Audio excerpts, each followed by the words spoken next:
what's up everybody, you know me, yeah. Halo semuanya, selamat datang lagi di The Lazy Gadgets. Sudah lama saya tidak syuting berdiri. Ini kepala gue nggak potong. Biasa soalnya kan dulu kalau gue syuting kan kaki gue terus kayak gini dulu, kayak turunan gitu. Ini kan zaman flash news banget ya. Oke, minggu lalu gue nggak ada news karena lagi ngurusin bootnya IMKG, bootnya Racing Cats. Jadi emang di saat itu aja gue baru selesai ngurusnya jam 5 pagi. Nggak mungkin dong gue jam 5 balik ke kantor syuting terus berangkat lagi gitu kan, nggak tidur gitu kan.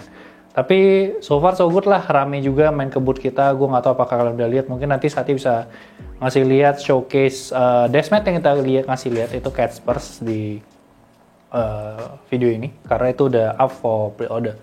Jadi sebenarnya kalau ngomongin berita minggu lalu sih gue cuma ngambil satu berita doang, itu adalah berita dari Carl Pei atau CEO of Nothing Phone, yang dengan so asiknya dia ngasih tanggapan sama Lenovo yang bikin TWS transparan. Tapi dia tulisnya nice headphone, bukan nice earphone Lenovo gitu kan. Jadi hal tersebut tentu aja memicu banyak orang, karena pertama handphone transparan bukan konsepnya Carl Pei. Kedua, kita tahu Nothing Phone mirip sama iPhone.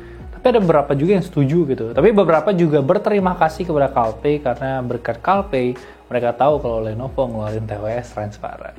Banyak juga sih yang memilih untuk unfollow karena dirasa attitude-nya tuh agak kurang gitu. Kayak lu Nothing Phone, kayak your phone is shit katanya gitu. You don't have anything, you just playing with the hype, something like that. Silakan dibaca aja di quote tweetnya.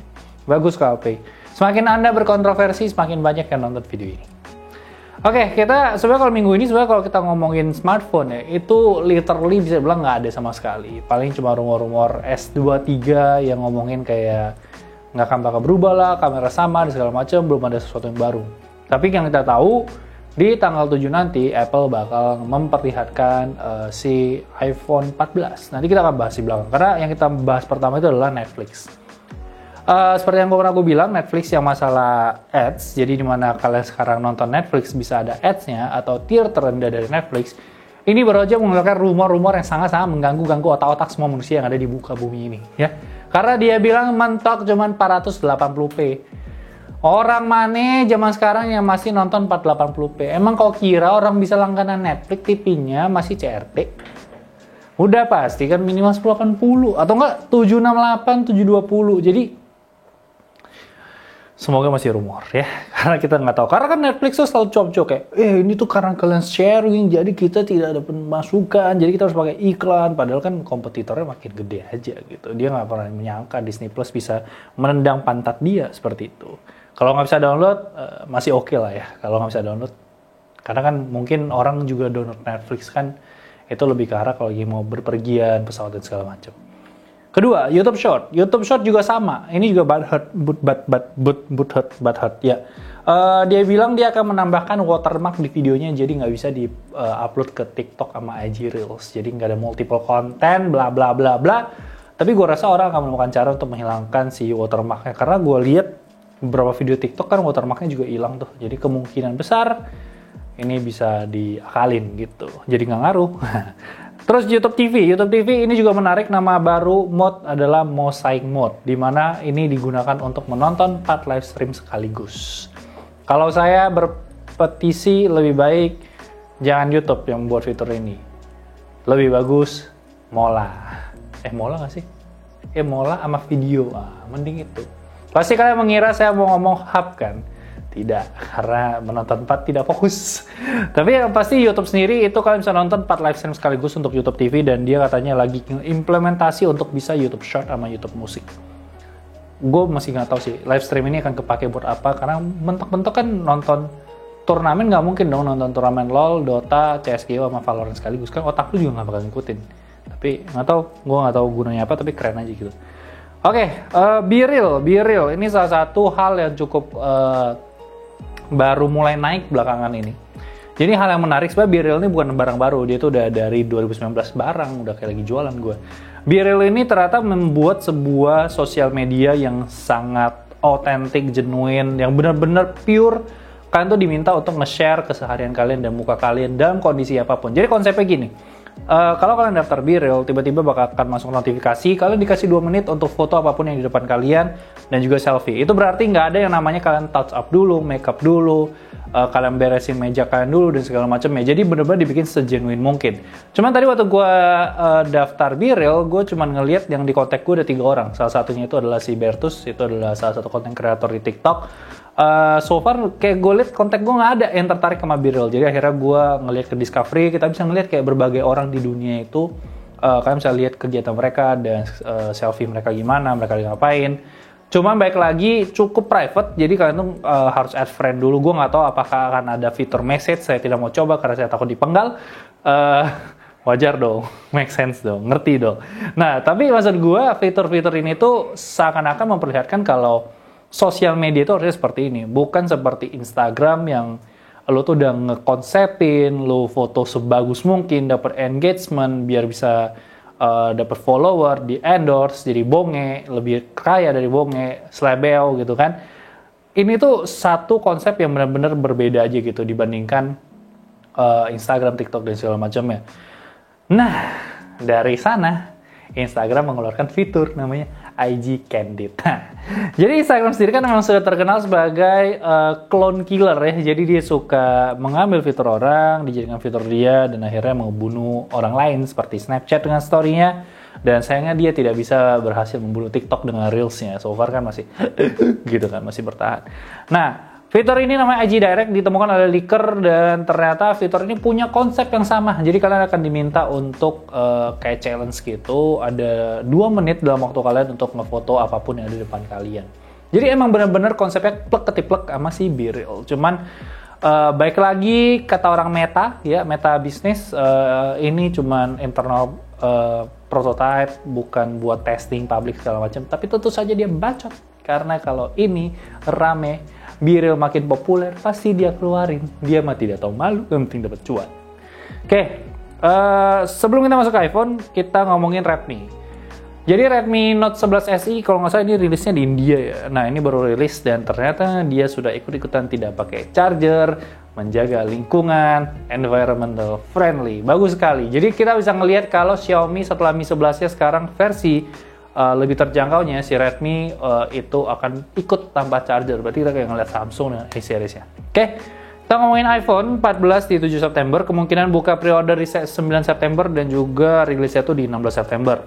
Harusnya semua yang ngikutin news gue udah tahu gambaran terkait event ini, apa yang akan dirilis dan segala macamnya. Tapi mungkin gue akan kasih quick recap. Yang pertama, dia kemungkinan ngerilis 8 produk. 4 iPhone 14, jadi biasa, Max, Pro sama Pro Max. Jadi mini udah nggak ada sekali lagi kawan-kawan. Kalau kalian mau mini, pilihannya adalah 13 mini atau Zenfone 9. Terus dia bakal ngeluarin 3 Apple Watch, itu adalah yang 8 SE sama yang Pro. Terus satu lagi kemungkinan itu akan ngerilis AirPods yang kedua. Oke, kita ngomongin dari iPhone sendiri, tentu aja sekali lagi saya ulang-ulang kalau iPhone 14 Pro ini memang dibikin lebih superior dibandingkan si iPhone 14. Pertama, dia kehilangan notch, jadi dia akan jadi dual punch hole. Harusnya udah banyak banget foto-foto yang berputar terkait hal ini. Terus yang kedua, dia itu kameranya 48 megapiksel. Dan ketiga, dia pakai A16 Bionic. Sedangkan si iPhone 14 yang versi vanilla atau versi biasa itu masih menggunakan A15. Walaupun kalau kata orang-orang, dia bilang walaupun dia masih A15 karena software optimization dan segala macamnya, dia akan berasa lebih cepat dibandingkan si iPhone 13. Kita tidak tahu karena kita belum coba. Tapi yang pasti ini sangat terlihat jelas kalau Apple tuh kayak mencoba untuk memaksa kalian membeli si iPhone 14 Pro yang katanya harganya kemungkinan besar bakal naik 100 USD atau kenaikannya itu 15%. Jadi kalau kemarin masuk Indonesia di angka 17-18 juta, berarti e-spec ini bakal di 20 juta. Tadi gue kira 20 juta bisa dapat Z Fold, ternyata gue cek Z Fold masih 25, jadi sama aja. Gue kira kayak alternatif gitu, buy two get one. Oke, terus iPhone 14 Pro sendiri juga kemungkinan besar akan memperkenalkan si Always On Display. Ini hal yang harusnya diperkenalkan di namanya? Dari event WWDC kemarin, cuman emang ketemu di code-nya, cuma memang belum dipublish aja. Terus kalau kita ngomongin dari Apple Watch SE, ini bakal gantiin SE yang tahun 2020. Terus Apple Watch 8, ini kemungkinan besar nggak bakal banyak berbeda. Dan Apple Watch Pro ini yang versi Rush-nya, jadi kayak versi sportnya yang lebih kuat, bahkan layarnya katanya bakal 2 inci. Cuma kemungkinan harganya ini bakal 900 sampai 999 USD atau 1000 USD atau 15 juta, yang berarti kalau masuk Indonesia otak kau meledak, itu bakal jadi 18 juta. Gila banget, sebuah jam tangan bisa sampai 18 sampai 20 juta. Coba kalau kita bilang lagi dari jam tangan ini sih, kemungkinan besar masih belum ada si blood oxygen sensor, tapi katanya bakal ada temperatur sensor, jadi dia bakal tahu kalau kalian tuh demam, ya. Jadi kalau kalian sendiri aja nggak tahu, kalau kalian ada kemungkinan tipes, dia udah tahu dari suhu badan kalian. Terus terakhir AirPods Pro 2 so far terlihat sih nggak ada perubahan, tapi katanya bakal ada yang punya apa sih kayak yang nyangkol di telinga itu gua rasa nggak bakal, karena ini bukan style Apple banget. Cuma yang menarik adalah kemungkinan AirPods Pro 2 merupakan device pertama Apple yang nanti akan support ALAC. Ya, ALAC itu adalah bukan AKLAC tapi ALAC, Apple Lossless Audio Codec. Katanya AirPods Max saja itu belum bisa. Dan katanya untuk case dari si AirPods Pro 2 ini kemungkinan besar bakal ada speaker kecil. Gunanya bukan jadi speaker yang kalian pakai, tapi cuma sekedar kalau Find My Device case kalian hilang. Karena selama ini kan yang nyala cuma AirPods-nya. Kalau case-nya hilang kan beli lagi. Nah, kali ini tidak usah lagi. Oke. Kalian bisa expect untuk event ini nanti di Oktober itu bakal ada lagi untuk perilisan iPad terbaru dan juga Mac terbaru. Nah, katanya sih di Oktober nanti bakal ada MacBook Mini. Tadi gue baca Mac Mini yang gue pakai ya. Nah, iya, maksud gue kira MacBook Mini, gue kira dia akan bikin MacBook yang lebih kecil dari MacBook Air. Karena dia tulisnya MacBook Mini, tadi gue salah inget. Terus dia juga bakal ngenalin iPad yang kemarin dikasih lihat yang desain terbarunya. Tapi sebenarnya yang paling menarik untuk kita bahas itu adalah masalah warna dari si Apple dari iPhone 14 yang udah muncul dummy-nya. Walaupun gue sangat yakin ya, ini warna itu kayaknya nggak pure asli, ini tuh kayak dummy dan orang bikin doang. Karena warna ungunya itu kayak mengganggu mata saya, karena ungu itu kelihatan cheap banget.